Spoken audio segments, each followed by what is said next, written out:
Good morning, students.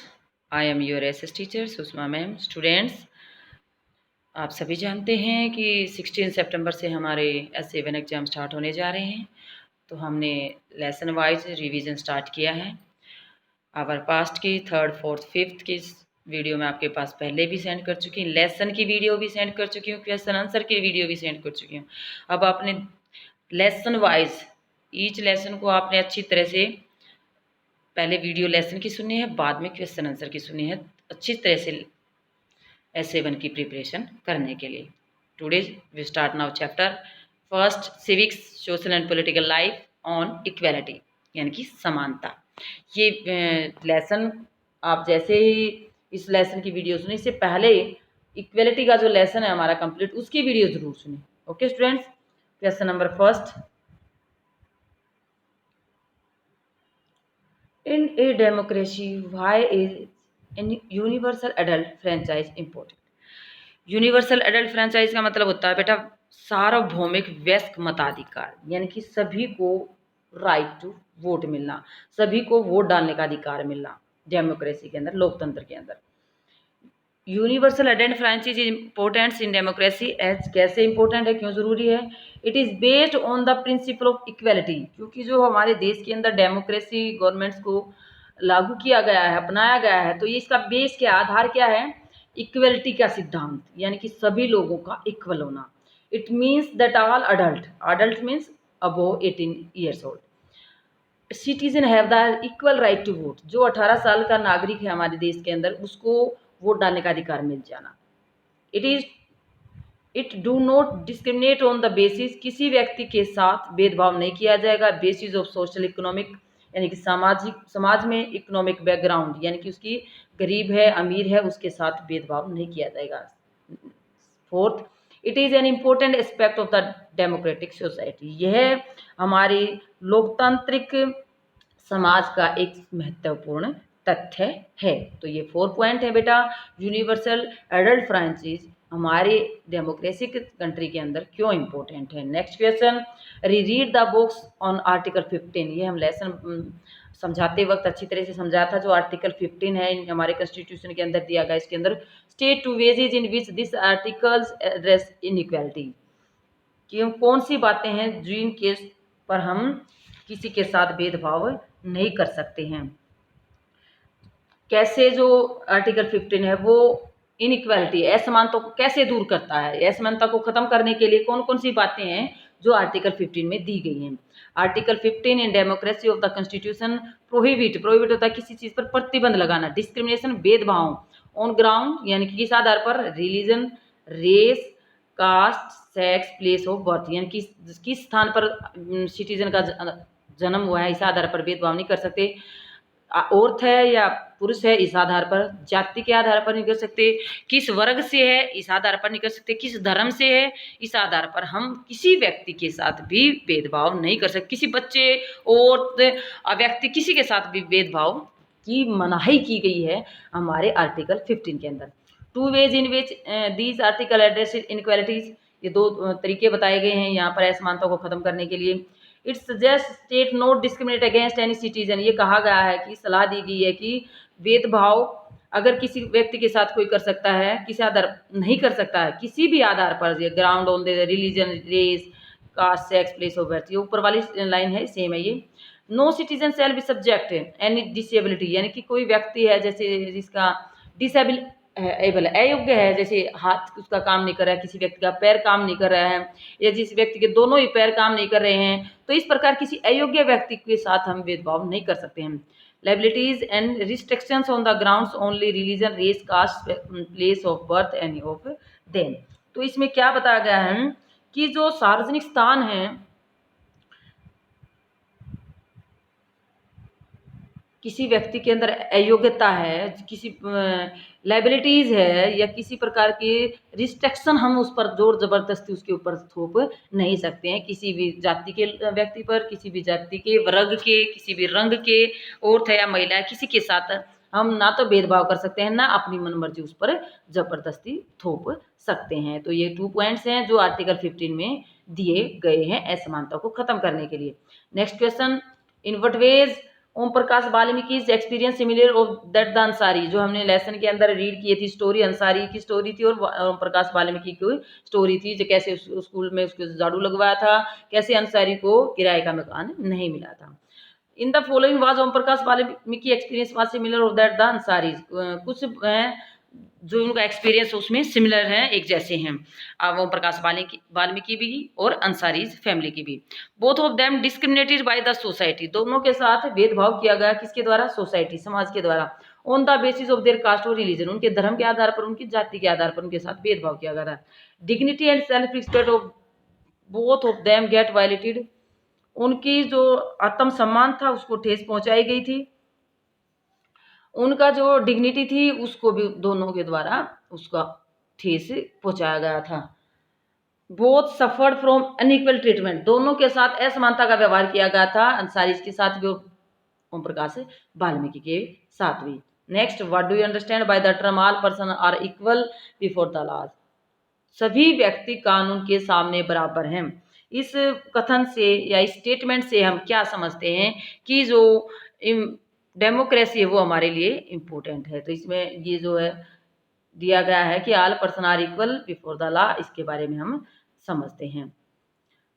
The term all person are equal before the law, कानून के सामने सब बराबर व्यक्ति, mean the everyone will be given justice, प्रत्येक व्यक्ति को न्याय मिलने का अधिकार है। बिफोर लॉ, कानून के सामने, बाय ट्रीटिंग देम इक्वल, सबको सबके साथ एक जैसा व्यवहार करने का हमारे कॉन्स्टिट्यूशन में लिखा गया। From the presidents of the country, देश के राष्ट्रपति से लेकर टू द कॉमन पीपल, जो आम आदमी, आम जनता है, सबके साथ इक्वल व्यवहार करने की, इक्वलिटी का जो राइट है वो हमारे कॉन्स्टिट्यूशन में दिया गया। All are equal in front of law, सभी व्यक्ति बराबर हैं किसके सामने? कानून के सामने। It is important in a democracy, ये हमारे लोकतंत्र के अंदर जरूरी है, क्योंकि democracy suggest that no one should be treated on equal basis because of their wealth, caste, colour, religion, gender etcetera. जो पहले क्वेश्चन में भी है कि हम किसी के साथ अनइक्वल, असमानता का व्यवहार नहीं कर सकते हैं, इन जाति के आधार पर, धन के आधार पर, रंग के आधार पर, धर्म के आधार पर, लिंग के आधार पर किसी के साथ हम गलत व्यवहार नहीं कर सकते हैं।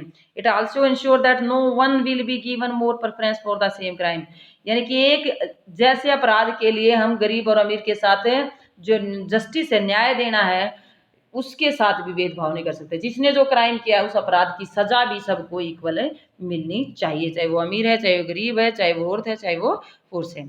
अब हम ग्लोसरी करते हैं स्टूडेंट्स। ग्लोसरी का मीन्स है यहाँ पर कि आपको ये कुछ स्टेटमेंट है जो समझनी है, तो इसको हम मैच इट में भी दे सकते हैं, क्योंकि इसकी एक्सरसाइज में ना तो मैच इट है ना ही इसमें फिलअप्स हैं, तो हम इसको फिलअप्स के रूप में भी और मैच इट के रूप में भी दे सकते हैं। इसको ध्यान से समझना है। यूनिवर्सल अडल्ट फ्रेंचाइज, जो फर्स्ट क्वेश्चन में आप अच्छी तरह से समझा चुके हैं। Very important aspects of democratic society, ये सबसे इंपॉर्टेंट तथ्य हैं हमारे लोकतांत्रिक सोसाइटी में। It means that all adult, जो हम फर्स्ट क्वेश्चन में एज इट इज समझ चुके हैं वही बातें हैं। Right to vote irrespective of their social and economic background, यानी कि चाहे किसी भी सामाजिक बैकग्राउंड का या किसी भी आर्थिक बैकग्राउंड का, सबको राइट टू वोट मिलना चाहिए। आप इतना भी याद कर सकते हैं कि जो all adult citizen have the right to vote, इतना भी कर सकते हैं। Dignity, this refer to thinking of one self and other person as worthy of the respect. Dignity का मीन्स यहाँ सम्मान से लिया गया है।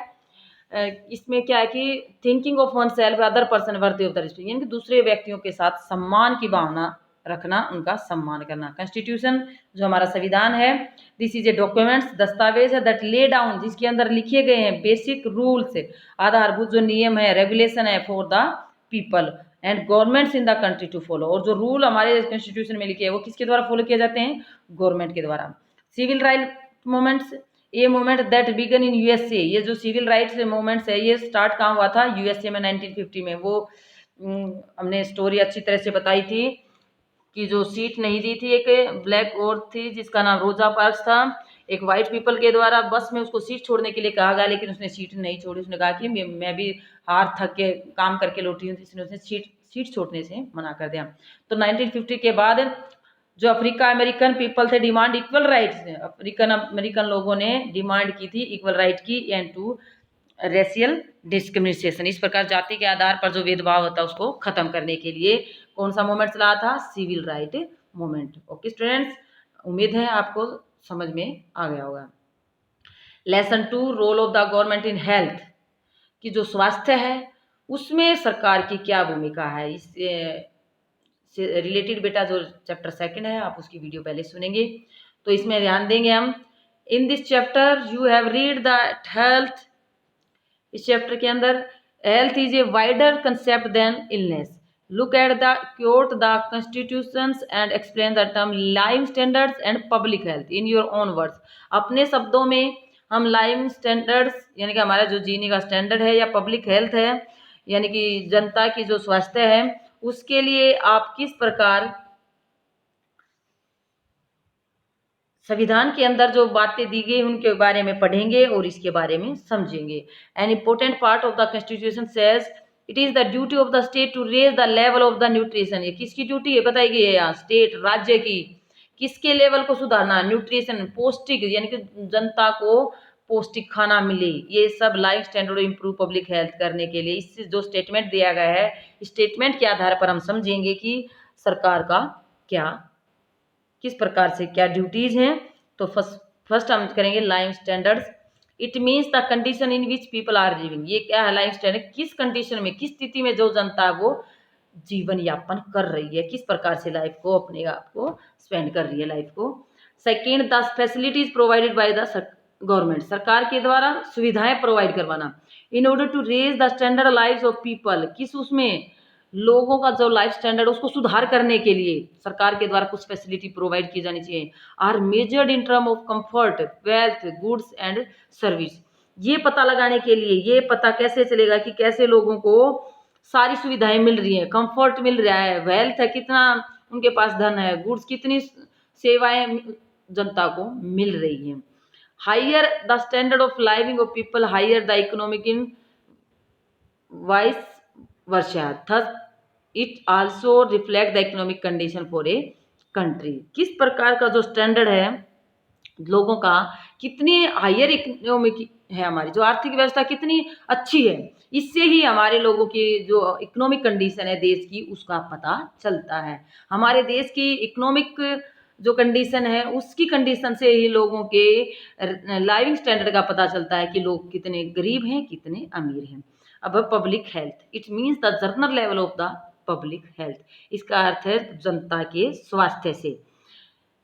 The government provide the free basic health facility, सरकार के द्वारा कुछ फ्री फैसिलिटी दी जानी चाहिए लोगों को। एंड लो कास्ट हॉस्पिटल, और जो कम खर्च के जो हॉस्पिटल हैं वो बनवाए जाने चाहिए। मेडिसिन दी जानी चाहिए देयर पीपल, अपनी जनता के लिए कम कॉस्ट की जो मेडिसिन है वो उपलब्ध करवाई जानी चाहिए। अच्छे हॉस्पिटल जहाँ पर जो कॉस्ट है वो कम हो, तो इस प्रकार जो हेल्थ है उसमें सुधार आ सकता है। It insure that every people that has right to get health facility, इसलिए प्रत्येक सिटीजन को, प्रत्येक नागरिक को अधिकार होना चाहिए हेल्थ फैसिलिटी को प्राप्त करने का। तो ये था हमारा किसी भी डेमोक्रेटिक कंट्री के अंदर लाइफ स्टैंडर्ड से और पब्लिक हेल्थ किसके द्वारा प्रोवाइड की जानी चाहिए, गवर्नमेंट के द्वारा कैसे सुधार किया जाना चाहिए। What are the different ways through which the government can take step to provide health care for all, तो कैसे सरकार के द्वारा जो हेल्थ फैसिलिटीज़ हैं उनको उपलब्ध कराने के लिए कौन कौन से स्टेप उठाए जाने चाहिए।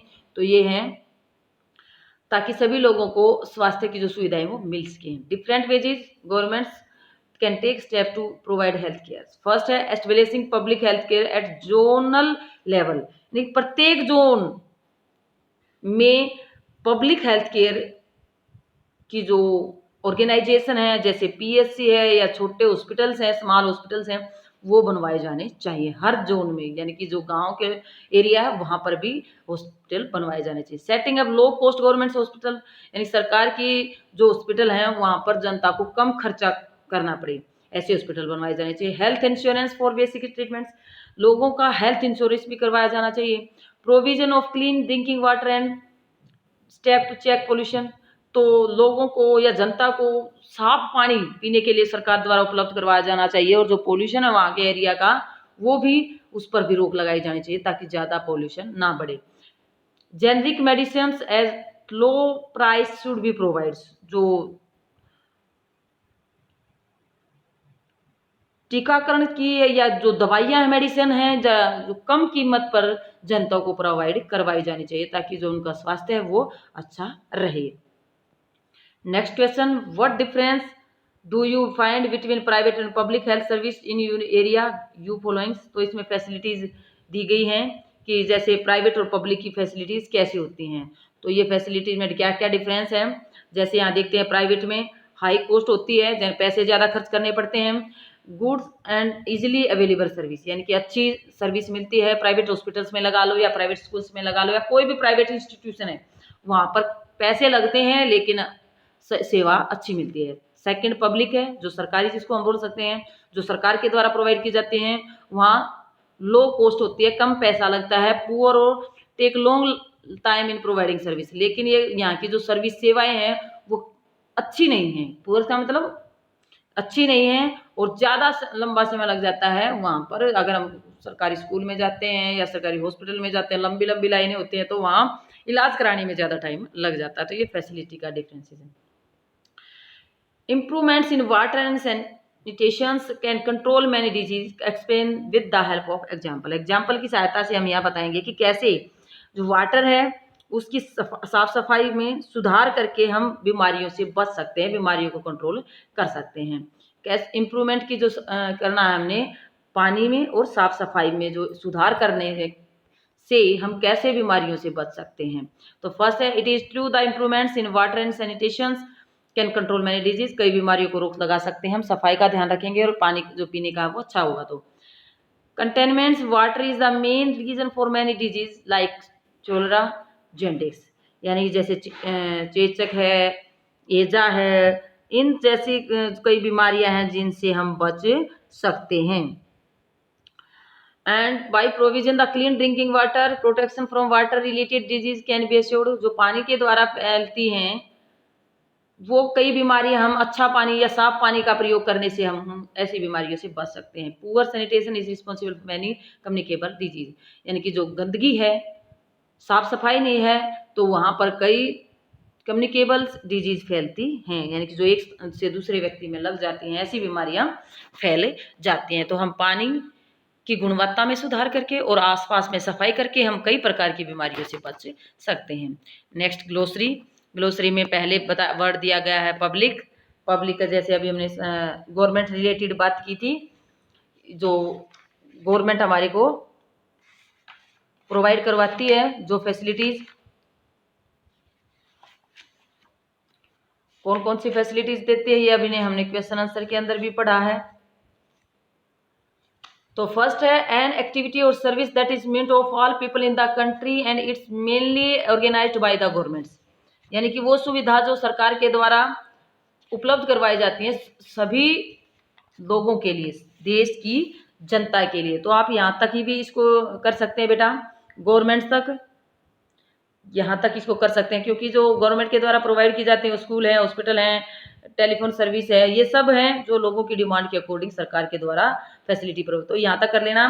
Service that is mean that for all people, service से लेके for all people in the country that is mainly organised by the government. Second है प्राइवेट एक्टिविटीज या service that is organised by the individual या company, किसी एक व्यक्ति के द्वारा या कंपनी के द्वारा जो प्रोवाइड की जाती है वो होता है प्राइवेट।